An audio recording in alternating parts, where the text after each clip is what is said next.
Hello and welcome to a Hearthstone tutorial video. We have the rastakhan'S Rumble expansion just fresh in the game, and a lot of people who are starting out the game are often confused about how to go about playing, what is the best decks for on a cheap budget to actually level up and get those bigger rewards.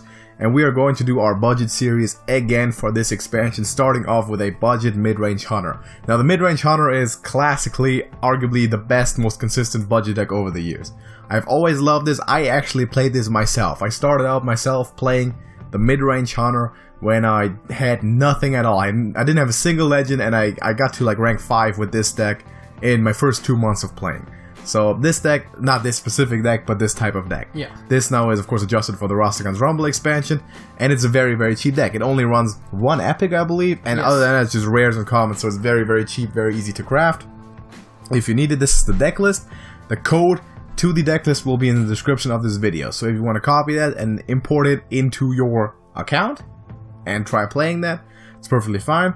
I think this is a really good list. We have the one Untamed Beastmaster in there, because if it hits, first of all, it is a good minion, and if it hits, if you draw a beast, give it +2/+2, that's a good swing on your part. Now, if you start getting some more dust, the first card we would recommend that you want to add to this would be Deathstalker Rexxar, the Hunter hero. That's one of the strongest cards in the game, in total right now, and in this deck, we'll take it to the next level. But even with this deck, you can get everywhere you want. You can get to Legend, you can win at Legend, and we're going to demonstrate that to you today. So let's hop into a game. We are playing against a Rogue. Now with Rogue in the current meta, I'm thinking either Kingsbane or Odd Rogue. Yeah. Very likely. I like the Springpaw into Hyena very much in the beginning. Springpaw we have a drop on 1, and Hyena we have a follow-up play on 2. And even Animal Companion on 3. Yeah. So that's what you're looking for in the mulligan. There's a good curve is what we call it, right? A 1-drop, a 2-drop, a 3-drop. Specifically if you're like a board-centric deck, which this is, we play a lot of minions down, and we try to pressure the opponent, that's really what you want. Trying to identify as soon as possible what our opponent is playing. It is not odd. It is not odd, so it just might be Kingsbane. Springpaw is just a good play. Now the rush doesn't do anything right now because there's nothing to attack there. But we get another one, and yeah, he's gonna kill that very likely. We have a Hyena or we have an Animal Companion. Depends on what we want. I like the Hyena. Yes. I do like the Hyena. Let's play the Hyena now. I was thinking for a second there, calling out the Animal Companion to raise them out the turn after, but if we get Leok, for example, it still isn't really worth it. Yes, exactly. Half for Armisha with Wind Fury is pretty strong. Yes. But in this case, Hyena is a threat. He can't kill it with his weapon right now. Because he's not odd. He's not odd.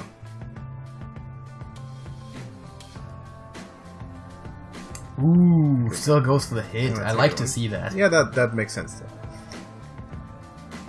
The question is, do we want to hope that our Animal Companion has Taunt? Or do we rather want to hope that Crackling Razormaw can make it survive? I want a Crackling Razormaw, actually. Because the chance of survival are higher. We can get +1/+1, we can get +3 health. We can get Stealth, in which case we should have attacked, but I think we just get Wind Fury and go for the damage, because it doesn't seem to have much. Yeah. That's kind of obvious. So, I mean, we are currently controlling the board. We are ahead in health. The only thing we're behind in is cards. Yes, which is that's relatively normal for Hunter to happen. It doesn't matter though till you get to really low numbers. Yeah.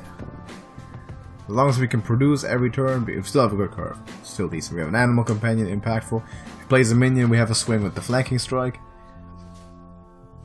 And also his health is consistently dropping. Yeah, we still haven't ID'd what he is playing, though. This could be Miracle Rogue, it could be Kingsbane. I mean, the Minstrel is very reminiscent of Kingsbane, for sure. Not even sure, but... Yes, with Flanking Strike. Flanking Strike is good, yeah. Could still be Miracle Rogue. Could be Pogo Hopper Rogue, for all I know. That would be interesting. That would, like Miracle Pogo Rogue. But those can get out of control really quickly. Those can get out of control. Hoppers. Yeah, but that would we have a video on that. Yes, that is true. We did that in the beginning of the Boomsday.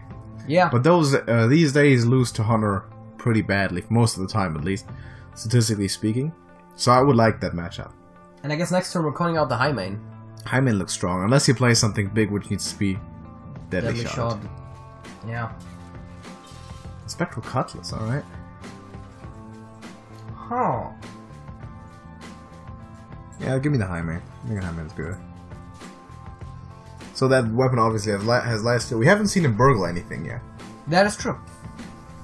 So if he wants to keep that alive for longer, he would have to do that. I mean, there is a lot of decent cards in Rogue that can do that. Mm-hmm.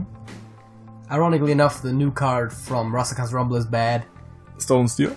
Yes. Yeah. That is bad. Because it's like, oh yeah, let me replace my Cutlass. That's correct. Now the idea of this deck, if that's what the deck is to keep playing or keep stealing cards from your opponent, then keep playing them and keep your Cutlass up, right? Yes, and also... and continue healing with that. Increasing its attack sometimes. Correct. Now he vanished, which means he doesn't have anything else, so we just play the High Main again. Just reload the turn and ask him once again, what are you gonna do? Yeah, and I mean, next time we can probably play the Beastmaster and Animal Companion, for example.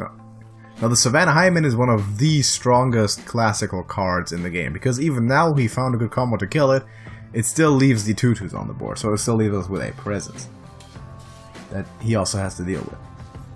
We could reload with Animal Companion and maybe kill command the Vilespine Slayer. But I think Animal Companion and see what we can hit. I wouldn't mind a Huffer. It's a Misha. Are we kill commanding?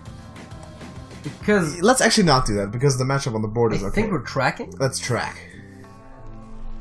I like another High Main. I do also like the High Main. And then I guess we're... Play the Beastmaster. Putting down the Beastmaster, he can, with his current board set, not take both out.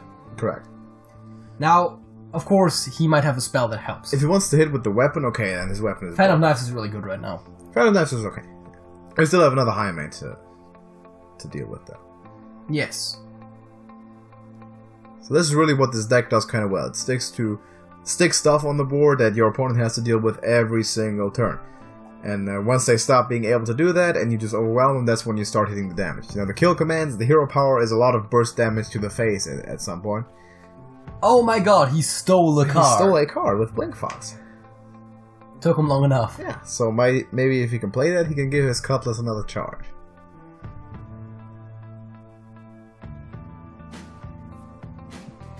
Okay, Espionage. That definitely makes sense. That's a good one for that. But it's an extremely late game card.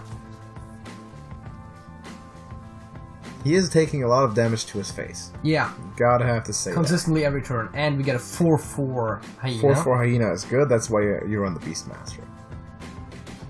I like pressure. I like High Main hero power. Well, sure. High Main hero power and hit the Blink Fox. That's a good trade. Do we even hit the Blink Fox? We could go face. I think we're going face. Yeah, you know what? Let's go face.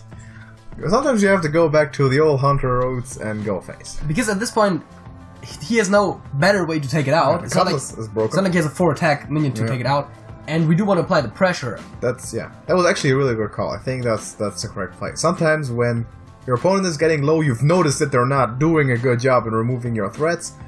You go for the gusto. You go for the face. Also, the value trades only really help the most, at least, when your opponent actually has a value trade on his own side. Exactly. So keep in mind that just the kill command plus hero power already is 7 damage, and if that High Main gets to swing one time, it's already almost over.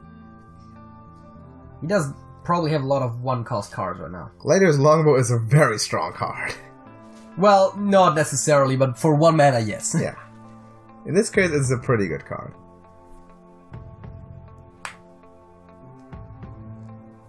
Preparation and a Fan of Knives. Carry-on Drake is also an interesting one. You don't see that too much, but that's the beauty of the academic espionage. Yes. And we win, right? Oh no, wait. Yes, we do. We do. We have exact lethal. So one sec, Jenny, before you play it, let the people quickly look at this and spot the lethal, okay? This is important, right? How do we win this game? Stop the video if you want to find out yourself. Exact, but... It totally works. Yeah, no, but you said it's exact. It's not exact. No, it's not. I think it's exact. Why Hyena? Give me kill command to the face. Give me candle shot, hero power, and hit face. That's 9 damage. Well, okay, there is an exact lethal to be had.